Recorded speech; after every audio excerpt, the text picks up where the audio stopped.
શહેરમાં ચાલી રહેલા no drugs in Surat city અભિયાનને વધુ મજબૂતી બનાવવા સુરત શહેર એસઓજી દ્વારા ઉધના પોલીસ સ્ટેશન વિસ્તારમાં નોંધાયેલ એમડી ડ્રગ્સના કેસમાં નાસ્તા ફરતા વોન્ટેડ આરોપી મહારાષ્ટ્ર ખાતેથી ઝડપી પાડી વધુ પૂછતાછ હાથ ધરી છે.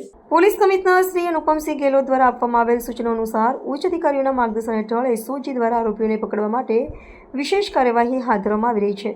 આ અંગે મળતી માહિતી અનુસાર એસઓજીના હેડ કોન્સ્ટેબલ રામજીભાઈ મોહનભાઈ અને હેડ કોન્સ્ટેબલ કિરીટભાઈ શામજીભાઈને મળેલી ચોક્કસ બાતમીના આધારે મહારાષ્ટ્ર રાજ્યમાંથી મહેશ જીવરાજભાઈ વાઘાણીને ઝડપી પાડવામાં આવ્યું છે.